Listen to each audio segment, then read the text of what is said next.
Welcome, everybody, to the first episode of the VoiceChat podcast, your one-stop shop for voice acting, video games, and voice acting in video games. My name is Christian Simon. I'm an American game writer currently working on a Yuri visual novel called What the Heart Wants. Hi. I guess that's my cue. Yep. Thank you. I'm Mayes, otherwise known as Adri Mayes. I am an American-based voice actress. Basically anything I'm in isn't out yet, which is great, but my first audiobook did actually get released, and I'll give the link to Phil to plug that later. Woo! And we have a very special guest today. Please introduce yourself. Hello. I'm Ben Balmaceda. I'm a Chilean. Well, actually, no. I'm a English-born Chilean immigrant in the United States who also happens to be a voice actor. I've been in a couple of indie games. I've recently been in Funimation doing some bit voices, and I'm a Capricorn. Do you like long walks on the beach? Oh, you know it. And strawberries and peaches too. This is the vital information we have here. Yep. Yeah. Oh, I'm also very thankful to be here. So thank you for having me on your show. Thanks for being here. Yeah, thank you for joining us on our journey into the unknown. Mediocrity. Yeah, that too. Grand voyage into the unknown. So, new podcast, new us.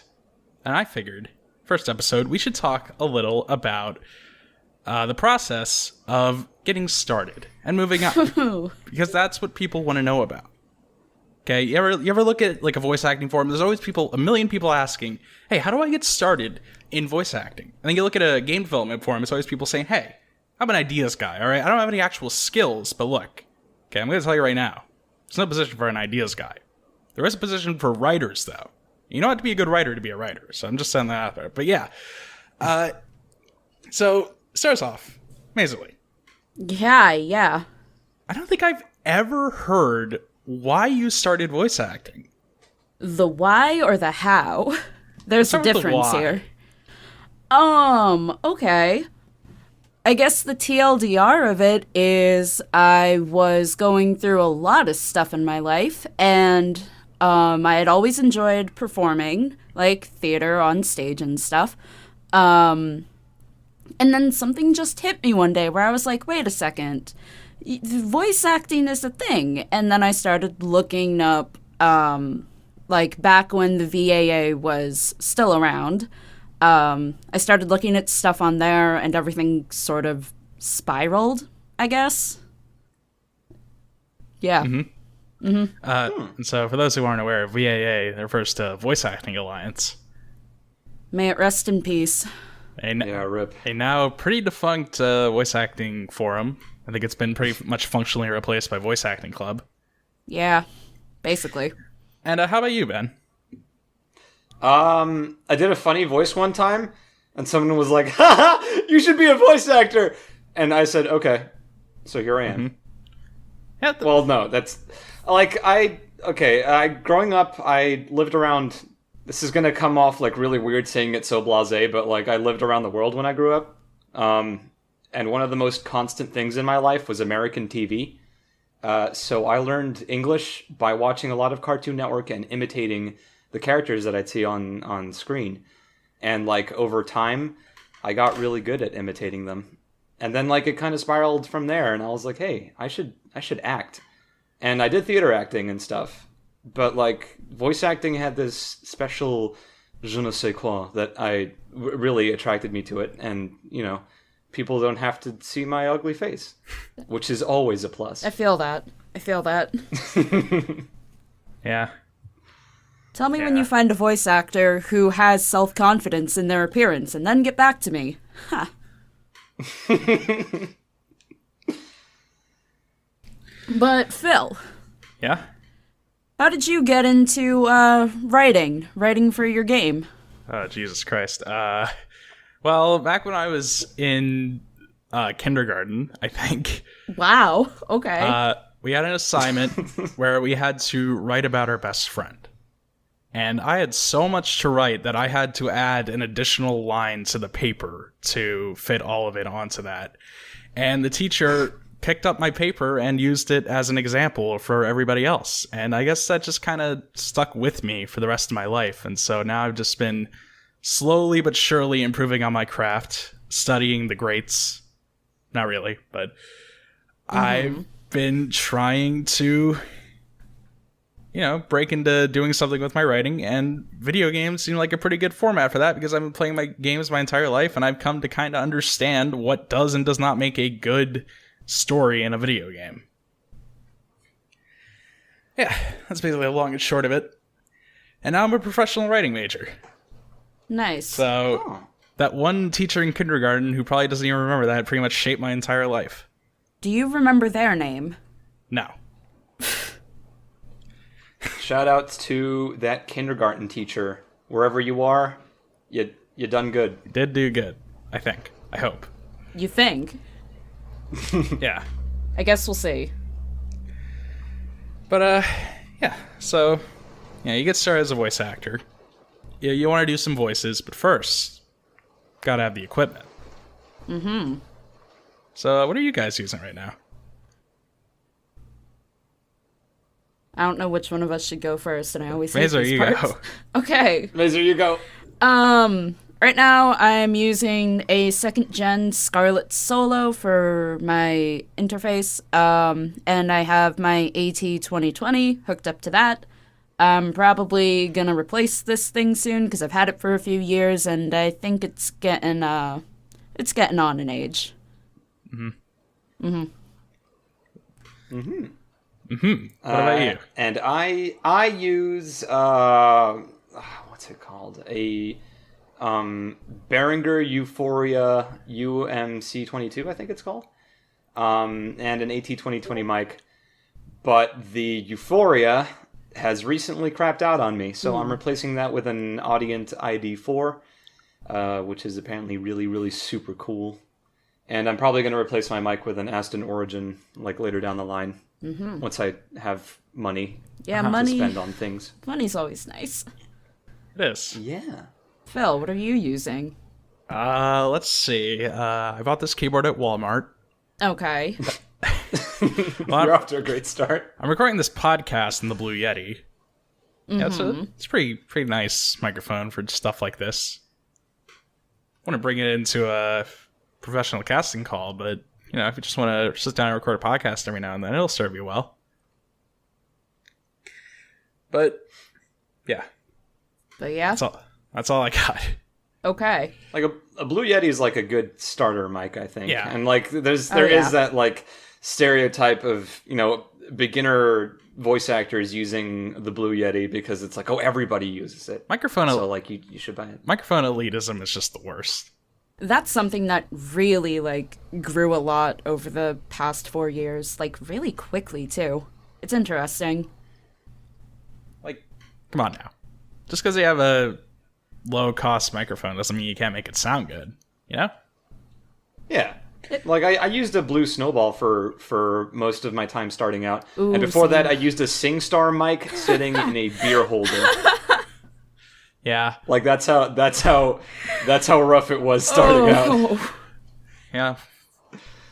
I can't remember the name of it now. I know I used some, crappy, very small, portable microphone originally because it was, $40 and that's all I could afford. Mm-hmm. But, I moved up in the world to a slightly less crappy microphone. We mentioned Voice Acting Club earlier.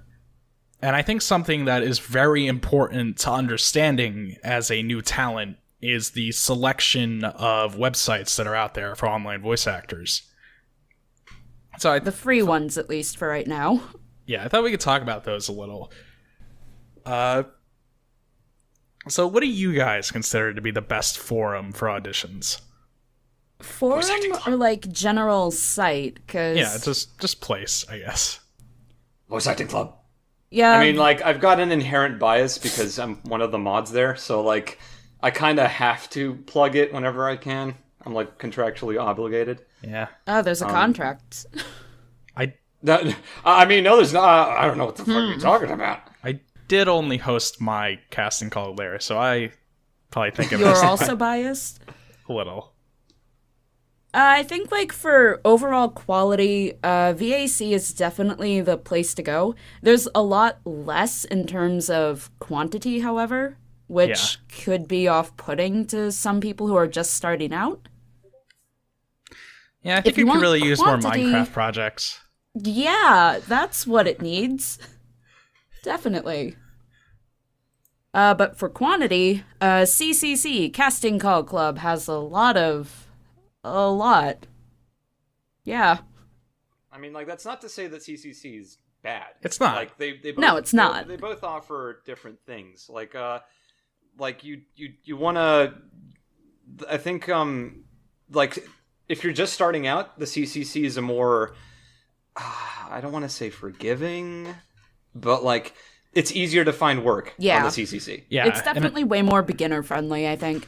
Yeah, when you have so many more projects to audition for, and I guess with less of a barrier to entry because you'll be having less like professionals involved, it can definitely be a better experience for a newer voice actor who's just trying to get their feet wet. Mm-hmm. And we don't even need to talk about behind the voice actors. Okay, An ancient relic that. let's get that out of the way right now. It's a strange place. I will make one more note that if you're looking for work, you might be able to find something on the voice acting subreddit. I know they changed the rules a while back so that you can only post paid casting calls there. Really? Oh, really? Yeah, I know there's at least a few like people looking for just like voices for like student projects and stuff. So that might be worth a look every now and again. Well, I learned something today. Yeah, That's what this podcast is for, I guess. And it's already working. you know, Other casting than call. that- Go What's up? ahead. Oh, well, I guess I'll go. Casting Call Club recently removed their like audio verification setup. Yeah. Oh yeah, I saw that. Which was a weird system anyway, because I don't think a lot of people who should have gotten their audio verified, like, they didn't, and people who shouldn't have had their audio verified did. It was weird. Yeah. Not sure what was going on there. Always seemed kind of arbitrary to me. But that's just my opinion. Yeah, I mean, like, it's yeah. Yeah. It's pretty darn yeah. There's also stuff like voices.com and stuff, but that requires more, that definitely requires more of like an in-depth look from the user than I think we could really provide. And also paying. Yeah, that's the big thing. Pay to pay site. Pay to pay. Pay to pay. Pay to pay, basically. Pay to pay.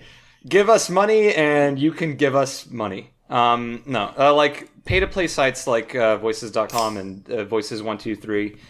They're like they're weird. Like you can. They're a really good place to find like pretty top tier work. I want to say. Like things like Smite and Smite and Shadowverse and just a bunch of other think, like Warframe does their casting on there, right? Really? Yeah, I think they definitely pick up some people from there too. I wouldn't be surprised, but yeah. Like a lot of people use VDC to get into those like pretty important, I want to say, casting pools, but like I think they're specifically for the VDC, they kind of been doing some sketchy stuff lately, and it's not super great to be there right now. Like they charge money for things that they shouldn't really be charging, and they also limit conversation between a client and their actor. So like if you want to like say, hey, like if a client wants to pick up an actor and be like, hey, we want to work with you more, they'd have to do it through VDC, and then like there's probably more fees involved or something. It's really restrictive. Yeah. Sites like Voices123 are a lot more lax about that, but the way they work is different. And like they send you casting calls, like you don't actively go and seek them out. They just send you stuff, which can be fun. But like it's both, like, pay to plays are probably, I want to say, the most reliable way of getting paid work, because, well, you have to pay to use them. But yeah, if that, it's one but it's one of those things that, like, if you're just starting out, you absolutely should not jump straight into a subscription with VDC or Voices 123 or or a Bidalgo or something. That's not a good idea. Because if you try to audition for the stuff that they have there with your SingStar mic and a beer holder, you're probably not going to book much. The first impression is very important in this world. Yeah. Absolutely. And, like, you got to have a good demo reel. Hey, that's a good segue to talk about demo reels, I think. Yeah, demos. Those are important. Uh-huh. Yeah, and demos. So, like, they're, I guess, your sort of pitch to the casting directors about what you can do, your voices, your emotions. You guys would know more about this than I do. Thank you for the lead info. Yeah, that's what I'm here for. You probably know more about demos than I do, Ben. So I know a bit. I know a fair bit. So, like, the most important thing about a demo is that you have to understand that it might be the only thing a voice director ever hears about you. Like, it's your business card, and it's like your face, and it's your entire existence that you're presenting to someone. So, like, if you record it with a tin can in the middle of, like, a thunderstorm while a train's running outside your house and, you know, people are screaming and the apocalypse is happening and the audio quality is horrible, they're going to think that's all you have. So, like, you need to make sure that you're presenting yourself in the best light possible, and that's why I recommend getting a demo reel done with a professional studio if possible. And also doing it with assistance from any mentors or any teachers you might have. More on teachers later. Yeah. But yeah, it's a demo is super important, and it's like the most important thing to get, like, done right. And, like, demos can be really expensive to make, but it's worth the money because that it eventually pays itself off. But, like, if you need a demo, like, right now, you can't afford to have it professionally made, I think the most important thing to remember is you have to put your best shit at the beginning. Oh, yeah. And don't make it too long. Most people aren't even going to listen to your full demo. Mm-hmm. So, always start a demo with your strongest voice. Like, this is the voice that I'm most comfortable in, that I know the characters for. This is my type. Yes. And as it progresses, then you can get just a tiny bit wackier. Yeah. But, like, and also you should never, ever, ever go past a minute and a half. That's, like, the standard for the industry. A lot of places will ask for demos that are a minute under, but you usually want to aim around the minute to minute and a half mark for your demo. Right. And there's various types of demos too, like character demos that show what kind of characters you can do. Those are the ones with all the wacky voices and the voices. And there's also commercial demos, which are just you going up and being just super excited about this car. Yeah, more or less. Like, hey, I'm Tim, and I want you to buy this new Prius. Right. That's another important thing. Is that there's a distinction. You know, there's character demos, animation demos, like commercial demos. And there's also like them more all in one reel. Yeah. Oh no, definitely not. Like, you don't want to be doing a commercial demo and then, like, randomly start talking like Skeletor. Like, that's not a good idea. Although some commercials can be character-y, you want to be able to present yourself for a commercial demo, like, that you're conversational, you're professional, and you're very clear in your enunciation. Because that's some of the most important parts for commercials. Uh-huh. But on the subject of demos, there's also, you submit your demo, you gotta be auditioning. So, yeah, maybe we should talk a little bit about auditioning, a little bit of audition etiquette, because I want to talk about that. But first off, let's talk about making a good audition. Can I just say that if you're going to audition for something, if the person hosting the call does not specifically say to slate your name in the audition, don't do it. Yeah. Like, here's the thing. Auditions, they have rules. Follow the fucking rules. Okay? I don't have to say this again, alright? You see the rules. They're laid out very clearly.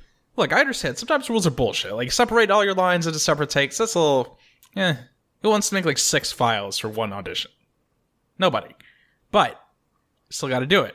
And if you don't do it, more than likely, your audition is just gonna get thrown in the trash. That's what I did. So I assume a lot of people do.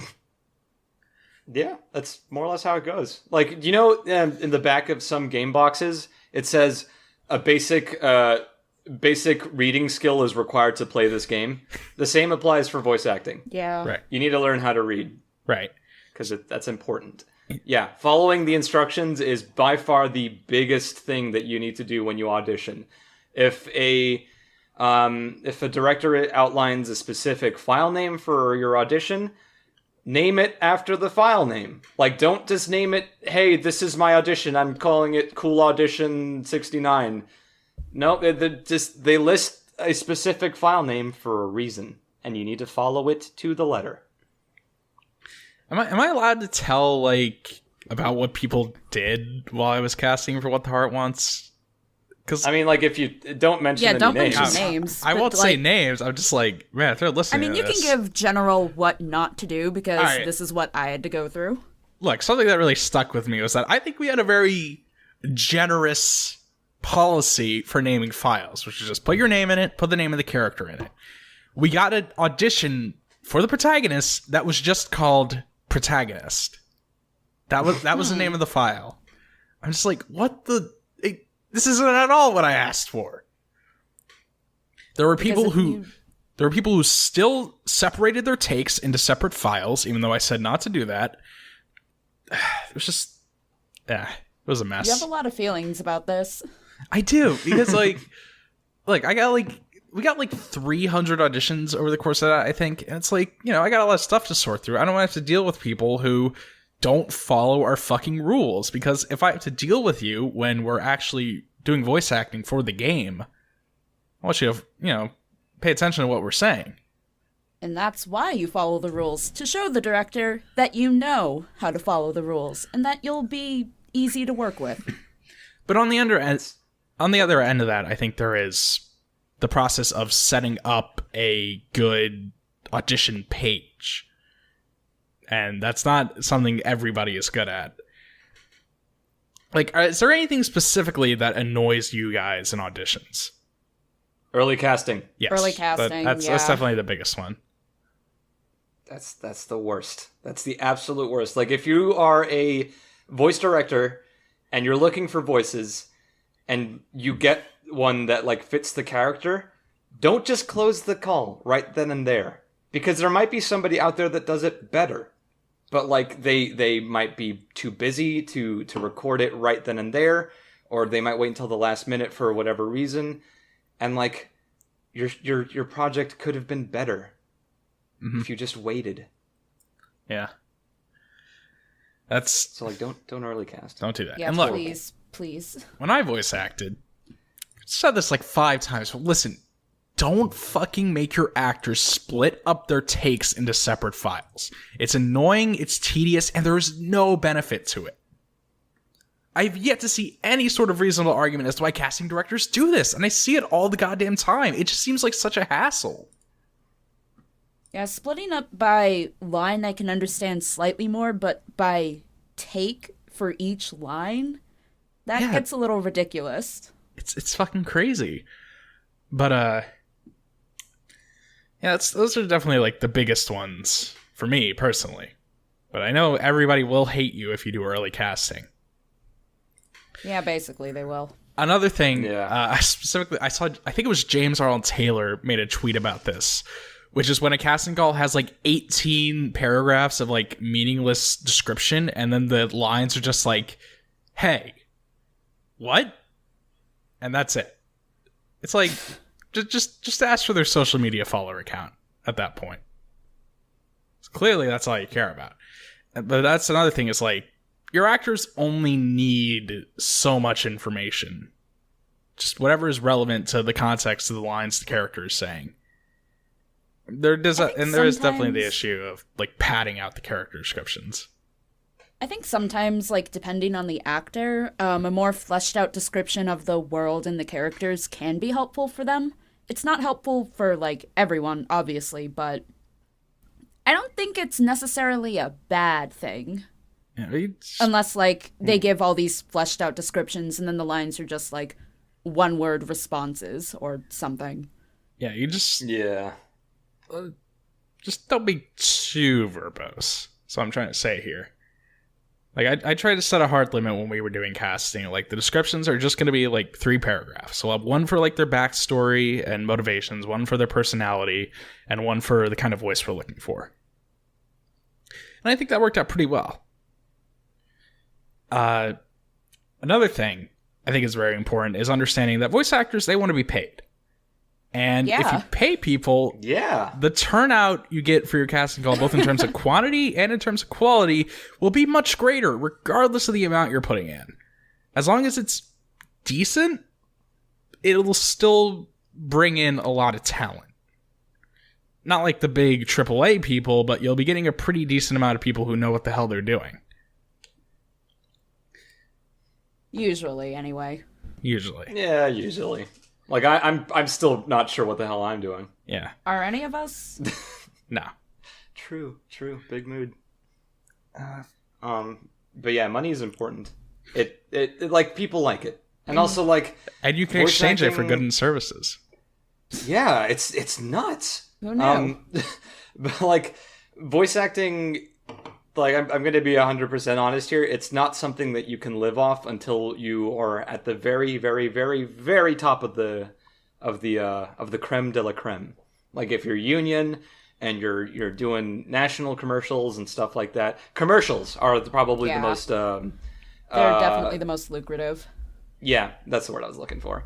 They're the best way. Like, anime pays absolute garbage. Like, they don't give you a lot of money. But like, maybe with time that'll get better. But right now, if you wanna voice act for money, which it's not the best reason to do it, but like, you do you. Commercial is the way to go. Do commercials. Get an agent, and they can help you get commercials. Also, like, that would segue into like good cities on where to voice act more professionally. Well. First, I wanted to talk about something you mentioned, was that people really don't understand that if a voice actor sticks with anime for a really long time, they're only doing it because they want to. Like, Chris Sabat would not be... all anime actors don't just hate themselves and hate their job? Like, Is that what you're telling me? Chris Sabat would not be, like, All Might right now, if not for the fact that he likes doing anime. Like, that dude has such a huge repertoire that... he has every right to just move on to something more lucrative, but he keeps doing anime because he wants to keep doing anime. And you'll notice a lot of the voice actors who are very big right now, like Troy Baker or Laura Bailey, Yuri Lowenthal, they used to do anime. They don't anymore because it's not worth it. And I just feel like that's a very big misconception, especially amongst the anime community. Yeah. Oh, you could do an entire episode about that. Yeah. Like, oh, there's only 5 voice actors at Funimation. It's like, fucker, listen. You're telling me that the roster at Funimation right now is the same as it was 5 years ago? You're full of shit. It's completely different. They brought in new talent. Some of the old people moved on. It's like, you only watch anime from 5 years ago? That's all you watch? Watch anything recent? You don't even know who, who played Toru in Dragon Maid? Sarah something? I can never remember her last name. I don't remember off the top of my head because she's like still pretty new on the scene. And also her last name, she did really well. And also her last name is German, so. Oh, is it Sarah Weidenhalf? Yeah. Weidenhalf? Something like that. Listen, tell me she was on the block 5 years ago? Hell no. But now, she's all over the gaff. Anyway, Funimation, they're in Texas, right? Yes. Yep. Yeah. So, like, you want to be a voice actor. Is this the segue to what cities to go to? Texas. Pretty That's nice place not to a be. city. Look, Well, like actually, Houston, Texas, or is it Austin? Well, Whatever. It's in Dallas actually. Animation. Fuck. I was thinking Rooster Teeth. Well, yeah, that actually does bring up a good point. Like, Texas right now is on the upswing in terms of, like, good places to voice act. Because not only is there Dallas where Funimation and Okratron and Sound and Cadence and, like, probably... Starman Studios. Special shout out to Kim Horton. He's a bad boy. And I love him. Did you say Kim Horton? But anyway. Kim Morton. I was thinking of Tim Hortons. That's what I was thinking. Are you hungry? Well, actually, yeah, I kind of am, but I'm pretty sure Kim's going to give me shit about that later on. Moving right along, though. Austin right now has Sentai doing some recording stuff. Like, they did Made in Abyss over there. And they did get a lot of local talent from Austin, but they also brought in some people from Dallas, which is pretty sick. But that's, like... Right now, Texas is the place to be if you want to do anime. And, like, some games, sometimes. Like, Okatron does a lot of games. Mm-hmm. But yeah. Where is, Fuck, am I gonna forget the name now? There's a dub studio in San Francisco, right? In San Francisco or in No, LA? in Los Angeles. I was thinking of Los Angeles. God damn it. Oh, yeah, all the dubbing studios Yeah, all are that's in LA. in LA. Yeah, Los Angeles. It's a good place to be. A very expensive place to be. Yes, extremely with a lot expensive. of competition. Yeah, like, that's one thing a lot of people don't realize. Like, I'm going to move to LA and be an actor. And I'm like, dude, there's thousands and thousands of people trying to do the same thing. And you're going to be in direct competition with all of them. Like, Like, it's cutthroat in LA. there are a lot of people who want to be voice actors and not a lot of space for voice actors. You can't just say you're going to move down to Texas and immediately start getting in with Funimation. It's like, there's a totem pole here. You got to climb up it first. And there's several ways to climb up that totem pole. There I can are. give you, exclusive advice for all you prospectives out there that want to get in the big boy leagues or big girl leagues or big non-binary leagues. Big person leagues? Big person leagues. Thank you. I think the most important step you can take to improve your craft is to take classes. Ooh, yes. Go to workshops. Now, to be Those fair, are probably... classes cost money. They do. Pretty But- expensive, actually. If this is something that you really want to pursue because you enjoy doing it, I think you can find a way to save up and go to at least 1 or 2 classes. Yeah, that's something people should do. Because, like, not only are you learning more stuff about the craft, but most classes are taught by directors and, like, other influential people in the industry, and they notice people in classes. They pay attention to you, and if you stick to it and you demonstrate that you are passionate about this about the industry, about the craft, they'll pay attention to that, and they can help you out. Mm-hmm. So, like, because mentorship is pretty important to have in the voice acting industry. You should always, like, take classes with a teacher and, like, build a relationship with them, and, like, having that person that you can go to for advice, for any kind of questions you might have, is super duper important. Like, that's one of the biggest things I can recommend to people that are starting out, like, to go to classes, learn, and, like, just prove that you really care, and, like, people will help you out. Mm-hmm. Connections. Very, very Connections, important. right. Connections. Voice acting. Like, every single thing is every acting discipline lives and dies by connections. Right. Like, build them. Don't burn your bridges. Right. Unless, like, there's a very valid reason for it. Now, I hate to segue away from all this voice acting talk, but I realize we're supposed to talk about video games at some point. Alec, I'm going to tell you. You want to make a game, right? I get that. But, look, there's too many people who think that you can just, like, get, like, oh, I can just get a programmer and get a writer and get a fucking artist. It's like, you gotta pay people, okay? Bring some fucking money. Bring some fucking money. Right. People need their fucking money. And you can make a game for not a lot of money. Like, at the rate we're going with the Heart Wants, I estimate the game in total should only cost about, like, what, $5,000-$6,000? That's not a lot in the grand scheme of things. Grand scheme of things. So, you make a visual novel or something of that size. It's really not that expensive overall. You get, like, a rapport. People start to recognize you. They start to learn about your studio, about what you're doing, and you can build off of that. So, like, if you want to make a game, just bring in a decent amount of money, and even better, bring in your own talent. If you have something you can do, you can write, you can program, you can draw. That's even better, because that's one less thing you have to pay people for. I can write, my friend can program, boom, we don't have to pay 2 people for any of those things. You just had to pay the rest of us. Yeah. One other thing I wanted to talk about, but I forgot. So. Yes. Hang on. Because we could go back to classes, because I have no idea how to make a video game. Yeah. I mean, that's something that only I really know how to talk about that. But speaking of voice acting in video games. Mm-hmm. I feel like I should have directed people for the script on this game. I kind of just hate it. You want to sit with me while I read through a 60-something page script? Yeah. Because, I mean, would have saved me redos.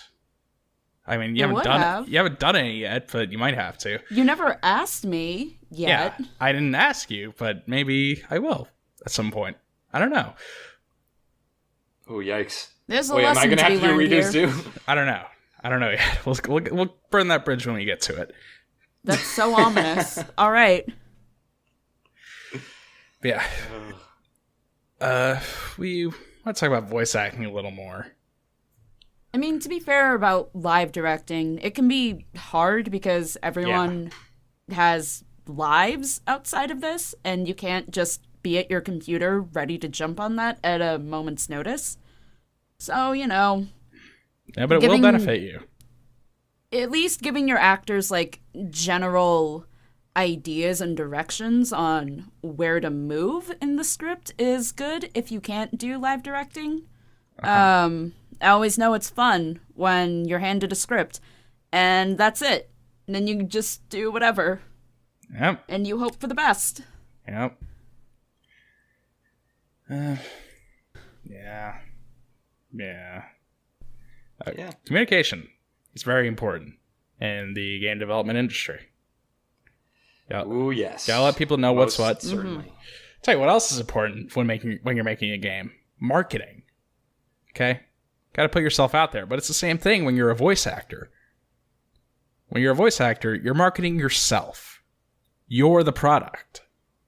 That's kind of the point of a demo reel, really. We're bringing it all back. Yeah. And I feel like that might be where some new voice actors go wrong. It's just like, all right, I'll audition on like 1,000 things on the casting call club or whatever, but the connections and getting in with people and throwing yourself out there is a very important part of it. Yeah, and there are definitely right and wrong ways to market yourself as well. So my advice is just make a Twitter account and follow everybody who's a voice actor. And then your follow Friday is everyone you follow. Yeah, exactly. Oh, don't get me started on that. Yeah. Not fun. No, but yeah, if you want to get into voice acting, Twitter is the place to be now. Yeah. Delete your Tumblr. That's life advice. People might dig up your old posts. Like, honestly, that's just life advice. I still use Tumblr. Where else am I going to shitpost? That's true. That's a good Tumblr point. is really good for shitposting. Nobody knows me there, and it's perfect.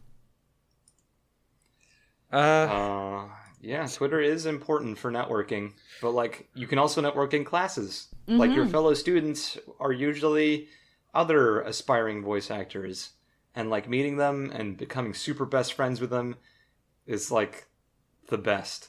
So do that. Right. Talking to people is good sometimes. Now, Ben.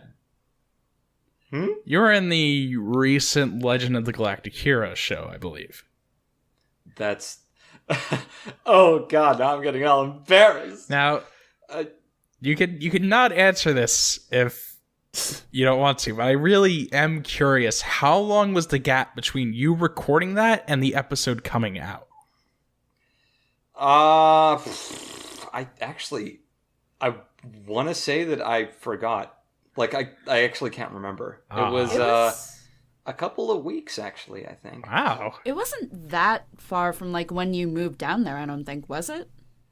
Yeah, let me just remember. Because that was, like, a weird kind of week, because apparently stuff was happening. Like, it was a skipped week or something. Like, they were doing a break for whatever reason. So, like, normally they come out... Like, I'm not 100% familiar with how the simuldub scheduling works. I just kind of went in there and did it and then didn't even think about it, except all the time. I thought about it all the time. But yeah, they come out pretty darn fast. And like, it's honestly like, my first time there, I was expecting it to be like this magical moment where I'm like, wow, I'm voice acting in a studio for anime. But like, they just threw me into the booth. Brittany Lauda, who was directing me, she was like, okay, this is the scene. Here's your character. Go. And I just did it. And then like I was done in like 20 minutes. It was in and out. Huh. And it's jarring how fast it was, because I was like, I left the building, I was walking to my car, and I'm like, what just happened? Like, did I just dream all of that? Was that real? Now, in the first place, can you tell us about how you got that job? I was just happened to be in the right place in the right time. But no, I got reached out to by oh my god, excuse me. Oh my god, that was incredibly rude. I got reached out by the right people, and they're like, "Hey, we're doing. Would you want to come in for some Walla?" So I did. It's pretty simple. But I think, helping building up my resume definitely helped. Networking the right way definitely helped. Like I'd been going to classes like crazy, and I think that really paid off for me, because it just, the right people took notice, and they were like, "Hey, maybe we should bring in this guy to do this thing." So like that's why I can't stress enough that going to classes, excuse me, oh my god, going to classes is so important, because like it's how you can get your foot in the door. Like sending out your demo to a studio just by itself without any warning. I feel like before that would work, but not so much nowadays. I think they've gotten a lot more strict with how they handle new talent. Mm-hmm. Yeah. Mm-hmm. If like you could... Oh, go ahead. Oh, I was going to say, if you could plug any classes for people out there, which ones would you recommend? Oh, there's a bunch. In Texas, there's like, there's classes every Texas every has 2 seconds. So many. It's crazy. Brittany Lauda is really she's like one of the fastest rising people in the industry right now. Like I think her claim to fame was being in Honey Pop as Audrey, and she's just skyrocketed. And what a claim to fame it was. Yeah, like that was a huge role. And I mean, like if you look now at the cast from like the first game, how many of them are doing like really big stuff nowadays? Like quite a lot of them. That game was a huge popularity thing for all of them. Wasn't Kira in the first game? Yes. Yep, she was. Was she the goth one? She was the flight attendant, I think. I don't remember the actual characters from the first game. She was like the one with the blue dress and the curly hair. Oh, I think yeah, Lola okay. was her name. Okay. Yeah. A lot of people like really made their big break in that. But like, I don't want to, because like a lot of people work for years and years and years before a project like that happens. Oh, yeah. And then all of a sudden, like, everybody knows who they are. Like, it's a lot of people have to understand that you are going to be, you know, working away at this for quite some time before you make it big, in large air quotes. Yeah. Like I just got into Funimation. Like I got to do a little scene in Galactic Heroes, but like I'm pretty sure I'm still an absolute nobody. Well, you're somebody in my heart. That was so touching. Not in front of the others. But like, yeah, it's like you have to be happy just doing the work. Like I'm happy that I got to do that. I'm happy that I get to do indie games. I'm happy that I get to do what the heart wants. Like, It's a really fun role. Like it's you gotta find enjoyment in these little gigs, even though like they're not really that little. Like they're still games. There's still things that people are gonna play. So like, just enjoy the time that you spend voice acting. And, like, don't worry so much about the fame and the fortune and the con invitations and all that jazz. Because, like, that's just, like, icing on the cake. Yeah, that's the extra. That's the extra stuff. Now, it's the cherry on top. There was one thing I remembered I wanted to talk about, which is, if you're making anything and you need voice actors, you gotta time the casting call correctly. Just make sure you have all the shit they actually need to record first. So you don't wait in limbo for 5 years? Yeah, exactly. Like, when we were making What the Heart Wants, the casting call came out like 4 months into development, and we had rules about when we were actually going to put that up and let people audition for it. We need artwork of all the characters, obviously, and we need the script to actually be done. We finished it before the casting call ever went up, finished all the artwork, and so people had what they needed to record immediately after the casting call was done. But I don't know if this still happens that often, but I did see it a lot where people would do casting calls and they wouldn't have anything. They wouldn't have a script or anything really complete.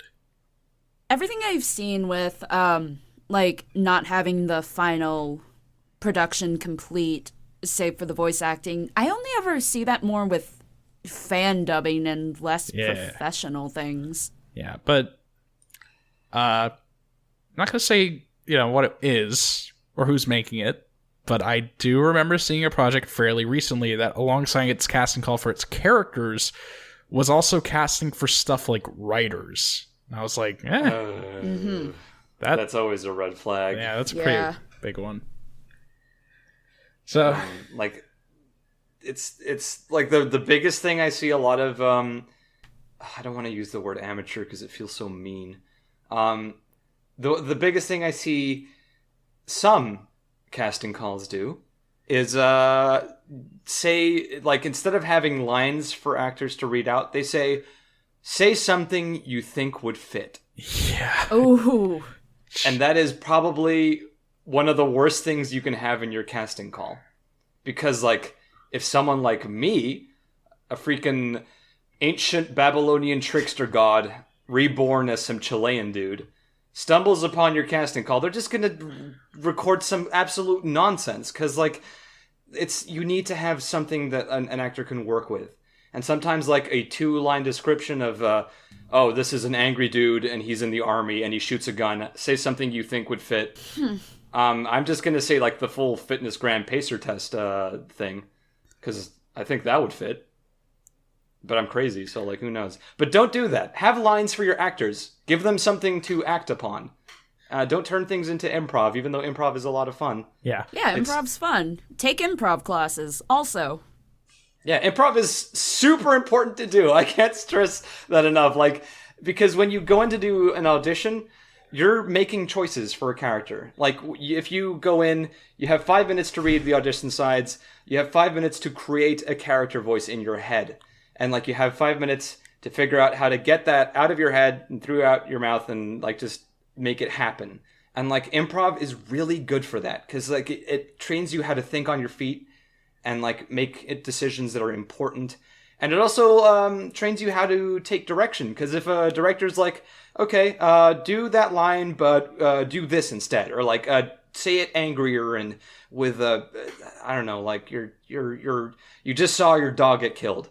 Like improv is important because it lets you make that change. Like you know how to it configures your mind so that you can make those changes on the fly a lot easier and a lot smoother, and it makes you easier to direct and easier to pick up more frequently, because directors like people that are easy to direct. Oh yeah. And who knew? Sometimes I get it. Coming up with lines for characters can be difficult, but you don't got any good lines to your script, just make something up. That's what I did for the casting call. If you don't have if you don't know the character well enough that you can't think of something to write, then you probably shouldn't be casting actors for them in the first place. Yeah. It's like, your actors aren't going to make your character for you, usually. Yeah. No, they can influence characters, but they shouldn't make the character. All right. Ow! I just cracked my knuckle and it really hurt for some reason. Anyway. I'm so sorry. Anyway. Improv. Cold reading. Cold reading, yeah. Learn how to think on your feet. That's important. You know what really pisses me off? Yes, do you tell. Know what really grinds my gears? When voice actors in video games are replaced in future installments for no good reason. I know what you're talking about. Yeah, I know what you're talking about.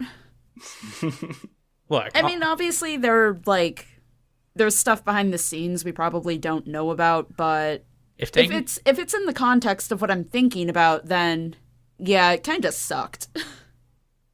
Oh, are you guys thinking of something specific? I was thinking of Dead Rising 4. Yeah, that was totally what we were thinking about. Yeah, that's what I was talking about. Oh god, yeah, totally. Look, if they get Frank's original voice actor back from Marvel vs. Capcom Infinite, which is also a shitty game, they can get him back for Dead Rising 4, which was a game so bad it got Capcom Vancouver shut down.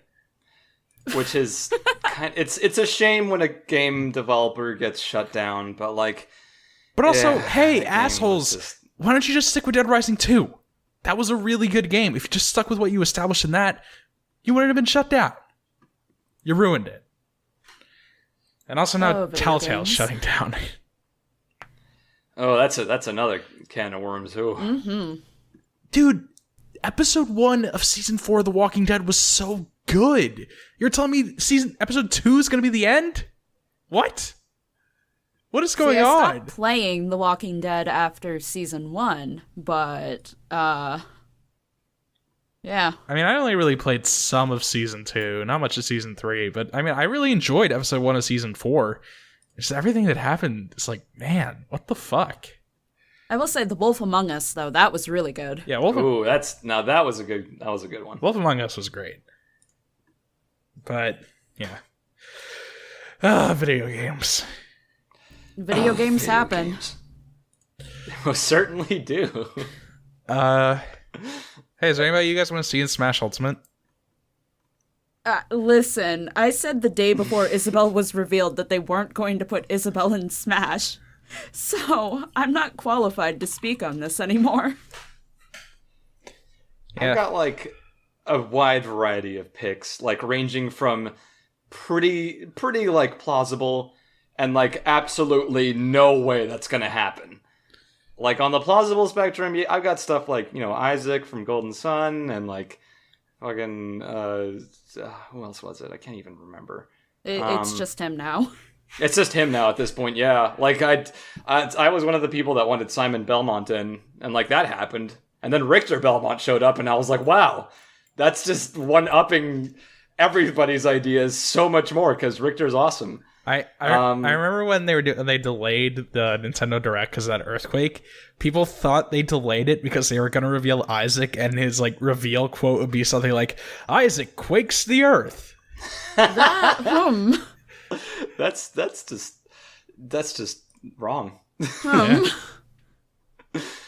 But yeah, like less realistic picks. Jack Frost. I want my boy in there. Like I love Jack Frost so much. And there I have just been want him to be in SMT Smash. games on Nintendo consoles, so Like you know. SMT got its start. Like the original Megami Tensei series got its start on like really old Nintendo-y stuff. So like the series has its roots in Nintendo. Like there was one period where they released a bunch of games on the PS2 and they were all awesome. And that's where like Persona got huge and everything. But like it's still, I consider it a Nintendo-ish franchise. So get Jack in there. Get my homeboy. Now, my obvious pick, who I think is, if not in the base game, is absolutely going to be DLC, would be Rex and Pyra from Xenoblade Chronicles 2. Oh yeah, Oh, all that'd of be my friends great. want Rex in there. Yeah, I thought Xenoblade 2 was an okay game, but I would like to see Rex and Pyra in the roster. I think they were like kind of made a little too late for when Smash Ultimate's roster was decided, but if that's true, then I'm totally cool with them being DLC. Another thing, my absolutely never gonna happen 100% deconfirmed character would be Wonder Red from the Wonderful 101. Oh, I wish. I want him in That'd be Smash so bad, but he's never gonna be in Smash. Bayonetta got in. Yeah, she did. She's made by Platinum too, and The Wonderful 101 is a first-party Nintendo game. That's never gonna happen. I'd be lucky to get him as an assist trophy. I just want to know who the 69 one's going to be, so that every joke can be made and then Steve never be from made again. Minecraft. Yeah. Or when are they putting Sans Undertale in? Because Sans Undertale's coming to the Switch.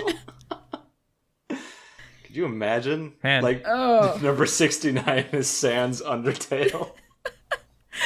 Man, just think, Oh. if that fateful game was never made, we would be living in a world sans Undertale. Oh! That was... I'm gonna give that a single clap. Thanks. I didn't even That's all invent you're that. getting. But you brought it into my life, and that's all that matters. Right. Hey, Mazer, you like Hunter x Hunter, right? I was in the middle of watching it, and then I paused because I really don't like the Chimera Ant arc, but yeah. Yeah, because they just confirmed Killua and Kurapika for Jump Force. Yeah, I saw what they look like in the game. I am about what they did with Kurapika. Yeah, Jump Force's art style is like so fucking weird. Like Yeah, Yami Yugi looks like a plastic doll's head, like copy and pasted on a regular human body, and it's so goddamn weird. I mean, if you ever saw anyone from like Yu-Gi-Oh in real life, I feel like that's what they would look like. To be fair, they all look like just like plastic models. It's so off-putting. I just want to going to be play a as... game. I just want to play as Yugi because, like, I just want to see him do the stupid shit that they do in the show, like throwing a card at someone's gun to, like, block the hammer from shooting.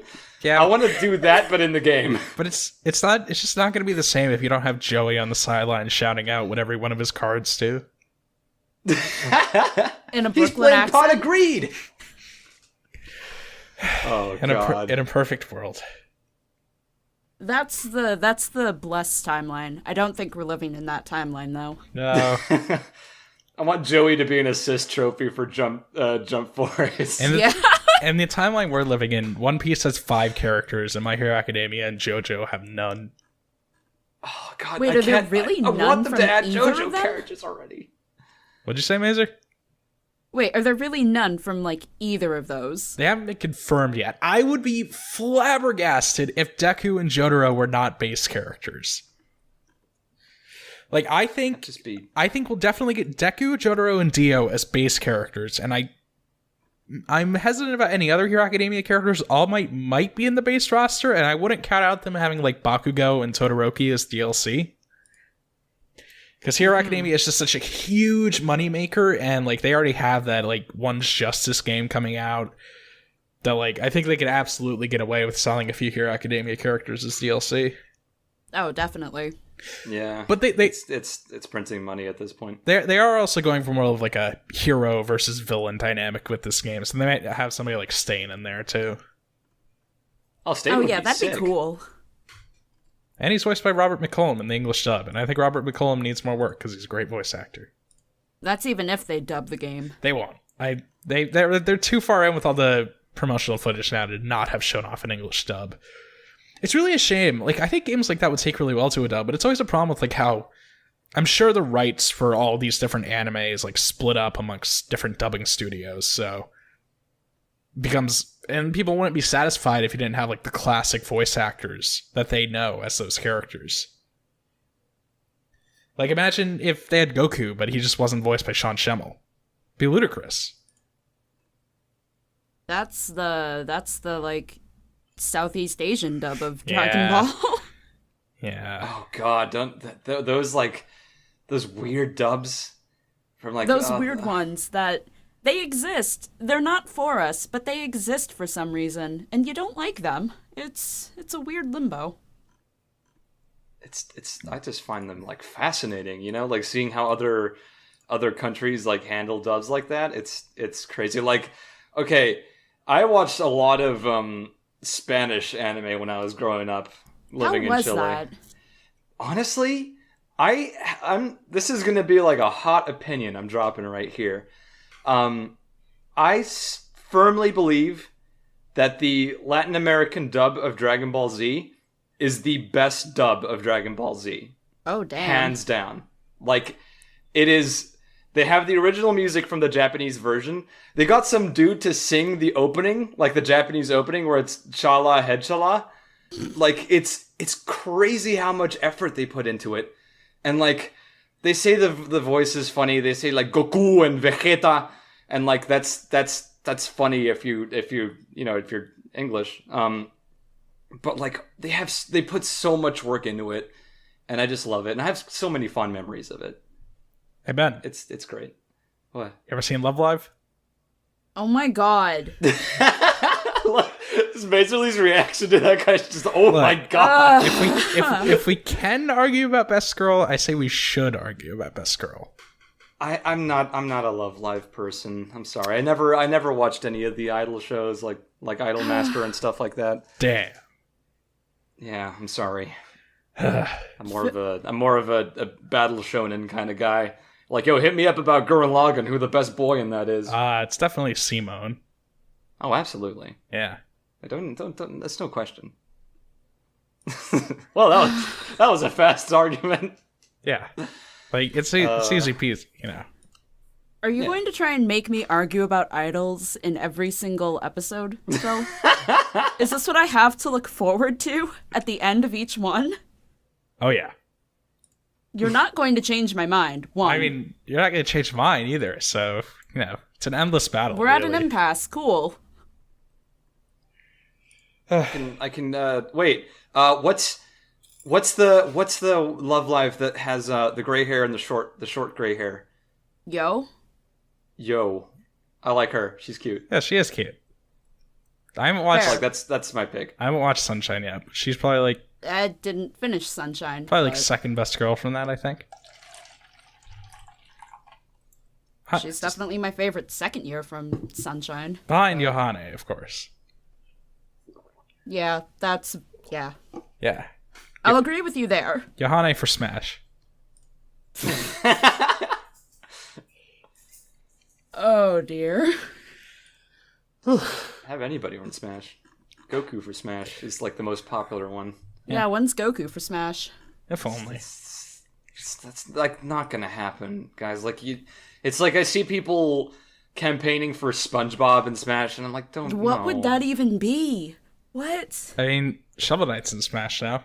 He's not even a Nintendo character. Anything can happen.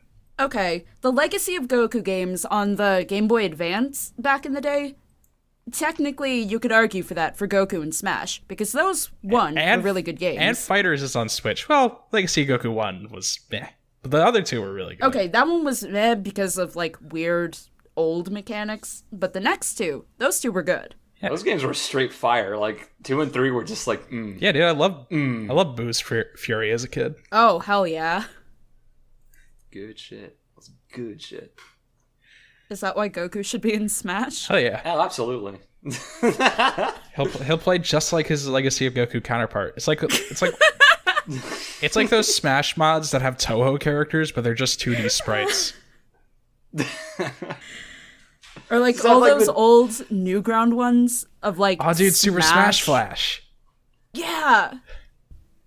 When's With like Sora, like all those different kinds of sprites, like all clashing together. So like, oh, it's a cacophony of sprite work.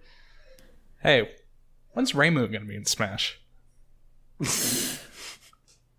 I mean, there've been a lot of Touhou games coming out on the Switch. Like they're pushing those a lot actually, I'm just saying. but it's not gonna happen. Like that's get Okay, like, okay. people- You say it's not gonna happen, but imagine if it did. I would be shocked and like a little appalled, but overall accepting because it would make a lot of people happy, and that's all that matters. That's why Smash is always so fun to watch when it's about to come out, because like these big announcements make so like. Do you have any idea how many people were so fucking glad that King K. Rool is in? Like I'm one of those people. I love King K. Rool, and like go watch videos of people reacting to his announcement. You'll see just pure joy. That's the magic of Smash. It's the friends we made along the way. Yeah. But I'll still never get Wonder Red. Yeah. There, Phil. Hey, at least you got Bayonetta. I don't even Yeah. like Bayonetta. Well, I do. I do. Okay. I'm a liar, but I don't like her as much as Wonder Red. That's fair. Now, Raiden, on the other hand, that would have been my I jam. love Raiden. Metal Gear Rising Raiden specifically. I guess he's too busy being in PlayStation All-Stars. Oh, that game happened. Ugh. Look, I thought PlayStation All-Stars was a decent game. Okay? I thought it was Decent it or was- good? On the verge of being good, but it had a lot of problems. That game was just wasted potential. Like, Yeah. and also like their roster was so full of just terrible decisions. I don't know. Like, why? Go on. Like, you got Cole. I want to say Cole McGrath from Cole McGrath from Infamous, Infamous. Yeah. and then you've got Evil Cole, who's I don't know why you would like waste Okay, a slot on that. Like it but- just makes no sense. But to be fair, you got Smash with Pit and Dark Pit. I mean, like, okay, you got me there. But like then you've got Big Daddy, At who's least a they multi turned Dark Pit into an Echo Fighter. Yeah. Yeah, well, Like they resolved that. Evil Cole, I thought was an okay use of a slot. He plays differently enough that it's like it's obvious not a lot of time was put into like they're not like two very distinct characters. They have a lot of the same moves, but they play separately enough. I think I can justify that. But yeah, PlayStation All-Stars did have weak picks like Big Daddy, but Big Daddy and like that guy from Starhawk. I don't even know his name. oh, Emmett was cool. I like playing as him. His gameplay was cool, but like he was in Starhawk, which was like not even that big of a seller. Yeah, that's true. Like Warhawk sold more than it did. And he released alongside Cat, who's like one of the few free games that was like one of the few actually good games that Vita had. Yeah, honestly, like She's the one from Gravity Rush, right? Yeah, Gravity Rush. Yeah. Love those games. they were really, really good games, and like, oh god, they got so much good style to them too. But like, why have DMC Devil May Cry Dante instead of the Dante that everybody knows? That was Like characters like just Dante and Raiden were some, and Big Daddy too. They were all very obvious marketing, for like BioShock Infinite and DMC and Metal Gear Rising. yeah. Like that was pretty much. But look, I bought the game anyway because my boy Sly Cooper was in it. So Yeah, and like those characters, like Sly and Spike from Ape Escape, and Parappa, and like Kratos and Sweet Tooth, those were all really good picks, and like they played really well. But then just like all of these weird multiplats, It's just, it got like really... Yeah, Smash at least had the sense to save the multiplats for the third game. Yeah, and like they were iconic like multiplats. Like everybody knows who Pac-Man is. Yeah. And like everybody knows who Sonic? Sonic is. Yeah. Yeah. And like nobody knows who Richter Belmont is, but like at this point Smash is big enough that like they can throw anybody in there at this point. Yeah. And hey, could get somebody into their base series. Yeah, I had no fucking idea who Shulk was when he was revealed for Smash, and now Xenoblade's one of my favorite games. There you go. That's the magic of Smash. And like PlayStation All-Stars, whenever I play it, I'm like, man, I really don't want to play DMC Devil May Cry. Yeah.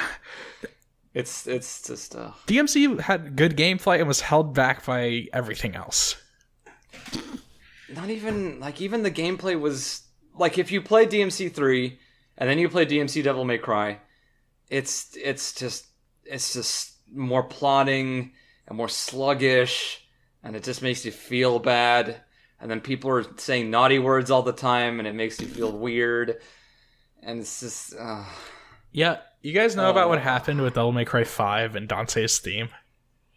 Yeah, yeah. It was so bad. It really was. I don't know who authorized that. Capcom, apparently. Like, Nero's theme was all mistake. like, oh yeah, I can jam to this. And Dante's just like, what the fuck were they thinking? So, like, Nero's theme fucking bops. Like, Yeah. it's a jam. Like, I love it. Yeah, it slaps.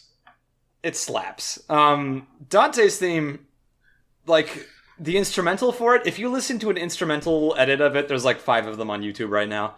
It sounds actually pretty good. Like, it's not horrible. The worst part about it are the lyrics and the singing. Dear God, yeah. it hurts to listen to that song. Yeah.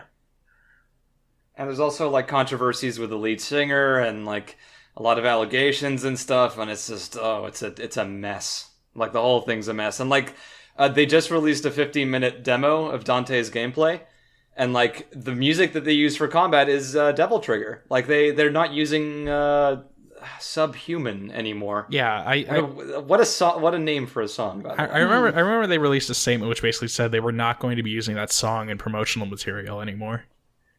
And they're Didn't moving they to delete replace the it. track off of their YouTube channel? Yeah, they did that too. Yeah.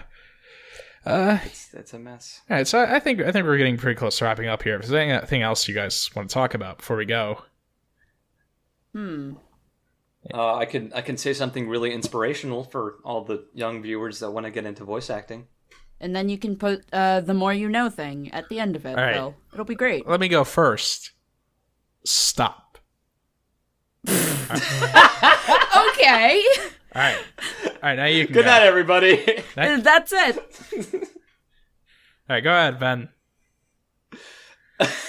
You just completely like destroyed whatever like hopeful momentum. Like there's probably like a music coming in like all like raising up the spirits, and you're just like stop. Listen.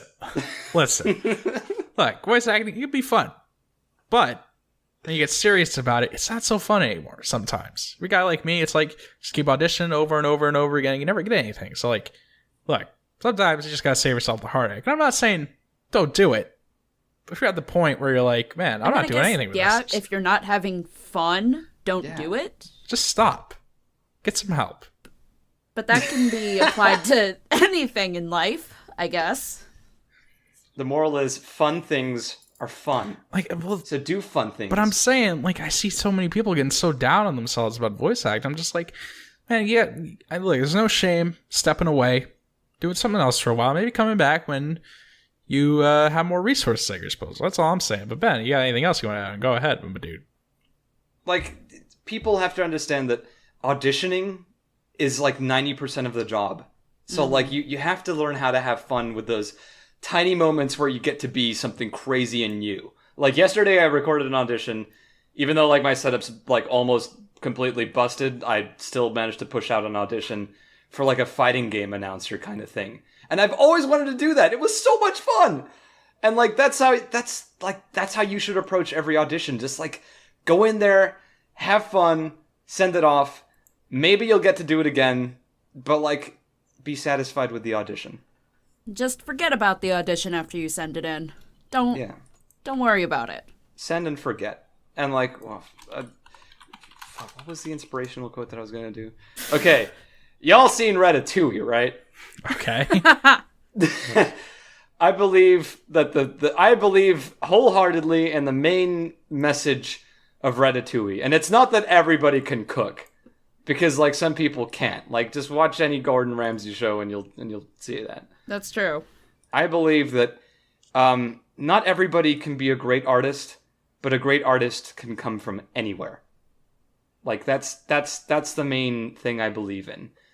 Like don't think that because I don't have a good mic and like I don't know about this, or like I'm not sure if I'll ever get cast. If you really believe in the craft, if you love voice acting, if you're passionate about it, go for it. Do it. Just do the thing. Just keep auditioning, keep working towards it, and something will happen eventually. Huh. So yeah, that's my terrible. I'm gonna go sleep forever now. Okay. And like I'm gonna give you some homework. Go watch all of Love Live. It's gonna be necessary next time you're on. Oh my god. Oh, I mean, if you're telling me to do it, I guess I have to. Yeah. Sorry, this is non-negotiable. Wow. The hidden clause. Yeah. Gotta read the fine. I mean, gotta read the fine print, man. What do I say? I've been meaning to watch Love Live because so many of my friends watch it, and I want to be able to talk to them about it. So yeah, I'll give it a look. Listen. Yeah, the dub for Love Live's good. Oh man, was I supposed to watch the dub? Damn it. I mean, the dub came out after. Actually, no, the dub came out before you watched it, Phil. Yeah, way before. You never told me to watch the dub. No. All right. Well, that's enough out of us. Get out there, go make some games, go voice some acts, and have a good time while you're doing it. We'll see you next time, everybody. Bye.